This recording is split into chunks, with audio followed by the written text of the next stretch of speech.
قال إنه يقول إنها بقرة لا ذلول تثير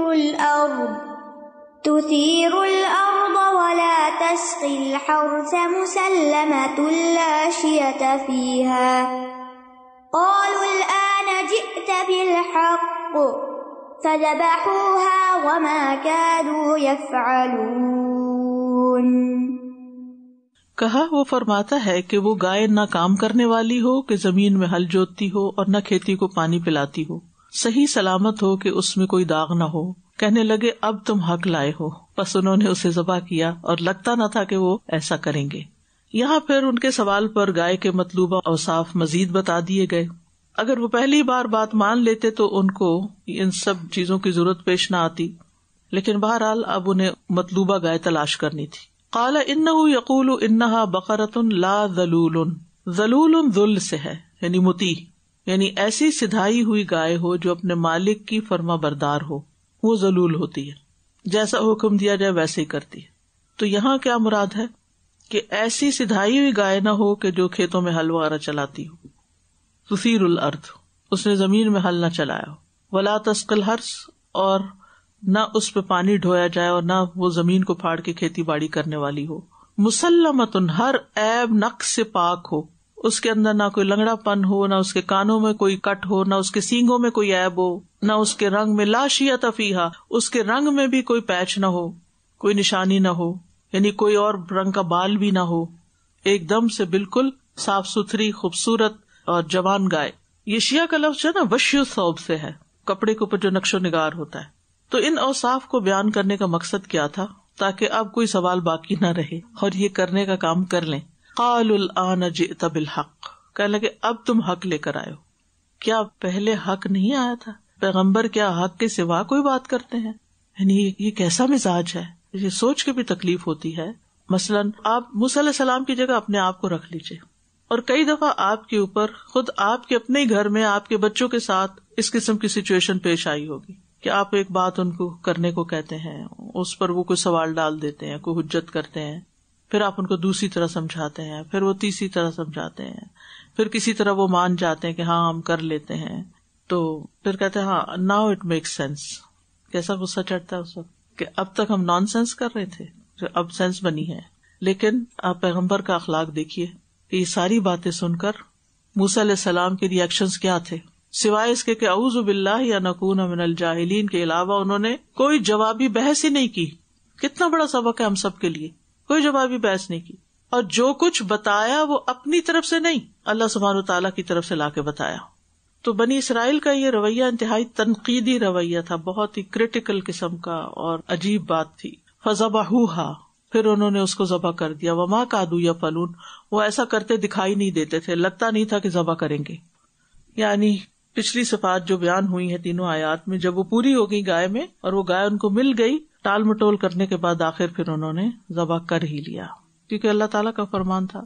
اب کہتے ہیں کہ ان ساری پابندیوں اور شرائط کے ساتھ ان کو صرف ایک ہی گائے اس قسم کی ملی، اور وہ گائے جس شخص کی تھی وہ بڑا ہی نیک وقت کوئی آدمی تھا، اپنے والدین کی بڑی خدمت کرتا تھا. تو اسے جب پتا چلا کہ بنی اسرائیل کو اس چیز کا حکم ملا تو اس نے بھی پھر منہ مانگے دام لگائے، یعنی خوب مہنگی کر کے بیچی. اور یہ بھی روایات میں آتا ہے کہ اس نے یہ کہا کہ گائے کو ذبح کرنے کے بعد جو اس کے اوپر سے کھال اترے گی وہ ساری سونے کی بھر کے مجھے دی جائے گی، تب میں دوں گا اس شرط پر. تو بہرحال انہوں نے پھر قیمت ادا کی. تو اس آیت سے یہ پتہ چلتا ہے کہ بنی اسرائیل کے اندر یہ عادت تھی کہ وہ شرعی احکامات سے فرار حاصل کرتے تھے.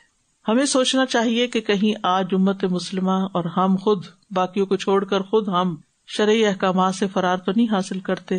کیونکہ عموماً لوگ کیا کہتے ہیں، بچے کیا کہتے ہیں، خاص طور پر جو ینگسٹرز ہوتے ہیں، ایک اسکالر کچھ کہتا ہے دوسرا کچھ کہتا ہے، لہٰذا ہمیں تو نہیں پتا کیا کرنا چاہیے، اس لیے ہم یہ کام نہیں کرتے. پھر اللہ کا حکم سمجھ کے کرو، آپ ادھر ادھر کی بحثوں میں کیوں پڑتے ہو؟ سیدھی سیدھی جو بات آئی ہے بس اس کو مان جاؤ.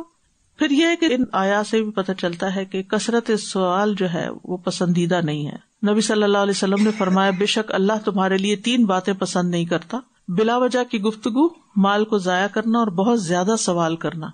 ٹو مچ کوسچننگ جو ہے یہ کسی بھی معاملے میں اچھی نہیں ہوتی، چاہے دین کا ہو چاہے دنیا کا ہو. پچھلی قوموں کی ہلاکت کا باعث بھی کثرت سوال ہی تھا۔ ابو ہریرہ رضی اللہ عنہ کہتے ہیں رسول اللہ صلی اللہ علیہ وسلم نے ہمیں خطبہ دیا اور فرمایا لوگوں تم پر حج فرض ہے بس تم حج کرو۔ ایک آدمی نے کہا اللہ کے رسول کیا ہر سال حج فرض ہے؟ آپ خاموش رہے، یہاں تک کہ اس نے 3 بار وہی سوال دہرایا۔ آپ نے فرمایا اگر میں ہاں کہہ دیتا نا، صرف ہاں، تو تم سب پر ہر سال حج فرض ہو جاتا اور تم اس کی استطاعت نہ رکھتے، تم کر نہ سکتے۔ سوچئے ذرا۔ پھر آپ نے فرمایا جن باتوں کو میں تمہارے لیے چھوڑ دیا کروں ان میں مجھے چھوڑ دیا کرو، یعنی ان کے بارے میں مجھ سے نہیں پوچھا کرو، کیونکہ تم سے پہلے لوگ اپنی کثرت سوال کی وجہ سے ہلاک ہوئے، وہ اپنے نبیوں سے اختلاف کرتے تھے۔ بس جب میں تمہیں کسی چیز کا حکم دوں تو حسب استطاعت اسے اپنا لو، اور جب کسی چیز سے تمہیں روک دوں تو رک جایا کرو۔ سمعنا وأطعنا۔ قرآن مجید میں سورۃ المائدہ کی آیت نمبر 101 اور 102 بھی اسی بارے میں ہے، جس میں ایمان والوں کو کثرت سوال سے منع کیا گیا ہے۔ اور اسی طرح بال کی کھال اتارنے والے لوگ جو ہیں وہ نبی صلی اللہ علیہ وسلم کے نزدیک نہایت ناپسندیدہ لوگ ہیں۔ نبی صلی اللہ علیہ وسلم نے فرمایا بے شک قیامت کے دن میرے نزدیک تم میں سب سے زیادہ محبوب اور میرے قریب بیٹھنے والے لوگ وہ ہیں جو تم میں بہترین اخلاق والے ہیں۔ یعنی قیامت کے دن نبی صلی اللہ علیہ وسلم کی قربت کس کو حاصل ہوگی؟ جس کا اخلاق اچھا ہوگا۔ اور بے شک سب سے زیادہ ناپسندیدہ اور دور بیٹھ رہنے والے لوگ وہ ہیں جو زیادہ بولنے والے، زیادہ باتیں کرنے والے، بلا سوچے سمجھے اور بغیر احتیاط کے بولنے والے اور تکبر کرنے والے ہیں۔ گویا یہ چیزیں زیادہ باتیں کرنا، بے سوچے سمجھے بولنا اور احتیاط نہ کر کے بولنا، تکبر کرنا، یہ بد اخلاقیاں ہیں۔ اس کا مطلب نہیں کہ انسان کو بات ہی نہ کرے، چپ کر کے ہر وقت بیٹھا، نہیں، بات کرے تو ضرورت کی بات کرے، اچھے طریقے سے بات کرے، بہت زیادہ نہ بولے۔ بعض لوگوں کی عادت ہوتی ہے کہ بس کسی سے ملاقات کریں گے تو اس کو دم نہیں لینے دیں گے، بولتے چلے جائیں گے، بولتے چلے جائیں گے، یا پھر بلا ضرورت نصیحتیں شروع کر دیں گے۔ یعنی یہ سب چیزیں دوسروں کے اوپر بوجھ بنتی ہیں۔ تو ہمیں کسی کے ساتھ بھی معاملہ کرتے ہوئے یہ ضرور خیال رکھنا چاہیے کہ ہم کسی پر بوجھ نہ بنے، کسی کے لیے تکلیف کا باعث نہ بنے، غیر ضروری باتیں نہ کریں۔ بعض اوقات کچھ لوگ سوال بھی کرتے ہیں نا، جیسے دین کے بارے میں سوال کرنا ہوتا ہے، پہلے اتنی لمبی تمہید باندھیں گے کہ سمجھ نہیں آئے گی کہ بات کیا وہ کرنے والے ہیں، اور پھر آخر میں آ کے سوال کریں گے اور وہ بھی غیر واضح ہوگا، سمجھ ہی نہیں آئے گا سوال کیا ہے۔ تو اگر آپ کو کسی سے بھی کچھ پوچھنا ہے، کسی کو کوئی بات بتانی ہے، تو پہلے اپنے طور پر سوچ لیں، سوچ کے پھر دوسرے سے بات کریں۔ اور اگر آپ کو کسی اسکالر سے کوئی سوال کرنا ہے جن کا وقت بہت قیمتی ہوتا ہے، تو آپ پہلے لکھ لیں سوال اور لکھ کر بھیج دیں، یعنی لکھا ہوا پڑھ کے آڈیو بھیج دیں، کیونکہ بعض اوقات ہم بات کچھ ہوتی ہے وہ کسی طرف نکل جاتے ہیں، پھر کسی اور طرف نکل جاتے ہیں، پھر کسی اور طرف نکل جاتے ہیں، کچھ سمجھ نہیں آتی کہ بات ہے کیا اور مسئلہ ہے کیا۔ تو ان چیزوں میں بھی ہمیں اپنی اصلاح کرنے کی ضرورت ہے۔ نپے تلے جچتے لفظ جو ہیں ان کا انتخاب کیا کریں اور فالتو باتوں سے پرہیز کریں، کیونکہ یہ اچھے اخلاق میں نہیں۔ اچھا، بہت سے لوگ کیوں زیادہ بولتے ہیں؟ وہ کیا ظاہر کرتے ہیں کہ ہم بڑے اچھے اخلاق والے ہیں، اور کچھ لوگ ہوتے ہیں کہ مجلس میں کسی کو بولنے کا موقع ہی نہیں دیتے، بولے چلے جاتے ہیں۔ یہ چیزیں ٹھیک نہیں ہیں، ہمیں اپنی اصلاح کرنی چاہیے، کیونکہ ہم مسلمان ہیں۔ پھر ہم قرآن بھی پڑھنے میں، قرآن کا تانا نہیں آپ کو دے رہی، لیکن قرآن پڑھیں یا نہ پڑھیں یہ ایک الگ بات ہے، لیکن ہم ہیں تو مسلمان نا، ہم نبی صلی اللہ علیہ وسلم کے ماننے والے ہیں۔ اور قیامت کے دن کیا ہوگا؟ اگر آپ چاہتے ہیں کہ آپ کے قریب ترین ہو تو پھر اپنے اخلاق کو بہتر کرنا ہوگا۔ ہم کبھی بھی نہیں چاہیں گے کہ ہمیں آپ سے بہت دور کہیں جگہ ملے، ہم یہی چاہیں گے کہ ہم آپ کے قریب ہوں۔ اور اگر نبی صلی اللہ علیہ وسلم کے قریب نہیں ہو سکتے تو اللہ تعالیٰ کا قرب کیسے مل سکتا ہے؟ تو اپنے رویوں پر، اپنی عادتوں پر توجہ کرے، اپنا محاسبہ خود کرے۔ یعنی بعض اوقات ہم کسی سے کہتے ہیں اچھا تم بتاؤ میرے اندر کیا خامی ہے، اور وہ غریب اگر نہ بتائے تو الگ مشکل، بتا دے تو الگ مشکل۔ تو اس طرح کے سوال بھی کسی سے نہیں کرنا چاہیے، الا یہ کہ کوئی بہت کلوز فرینڈ ہو جس کا آپ کو مزاج پتا ہو کہ یہ مائنڈ نہیں کرے گی، یعنی عادت پتہ چل جاتی ہے، تو اس صورت میں، یا کسی وقت آپ اپنے اصلاح کے لیے سروے کرنا چاہیں تو آپ چند کاغذ سب کو بانٹ دیں، انہوں نے کہا کہ ایک ایک میری خامی لکھ کر اس میں مجھے دے دیں۔ میں نے ایک دفعہ کیا تھا جب میں ماسٹرز میں تھی، تو میں ہاسٹل میں رہتی تھی، تو ہاسٹل میں اکٹھے رہنے کا موقع ہوتا ہے، اگر آپ جتنا بھی الگ رہیں لیکن آپ کو کھانے کے وقت جانا ہے ڈائننگ ہال میں، آپ کو کسی نہ کسی موقع پر آپ بس میں بیٹھ رہے ہیں، انتظار کر رہے ہیں، کلاس میں ہیں، تو انٹریکشن تو ہوتی ہے۔ تو میرے الحمدللہ عادت اس وقت بھی تھی کہ ڈیلی ایک رب کی تفسیر میں اپنے آن پہ، کوئی ٹیسٹ ویسٹ نہیں تھا میرا کہیں، اور نہ ہی میں نے کوئی امتحان یا ڈگری لینی تھی اس کی، اپنے طور پر میں نے اپنے اوپر ڈھالا ہوا تھا کہ اتنے قرآن کا مطالعہ ضرور کرنا ہے، ہر روز رب پارہ کی تفسیر پڑھنی. بہرحال تو اس میں کہیں پڑھتے پڑھتے خیال آیا کہ اپنے محاسبے کا اور یہ کہ اپنے عیبوں کو پہچانے. تو بعض اوقات اپنے تو خود نظر نہیں آتے, اپنا شکل بھی نہیں نظر آتی. تو پھر اس وقت میں نے یہ کیا, شاید کہیں وہ رجسٹر ہو بھی, تو پورا صفحہ میں نے بھر دیا تھا جو مجھے خود نظر آیا اور جو میں نے لوگوں سے پوچھ کے لکھا. تو اس طرح کی کبھی کبھی ایکسرسائز کی جا سکتی ہے تاکہ ہمیں پتہ چلے کہ ہم کہاں غلط ہیں.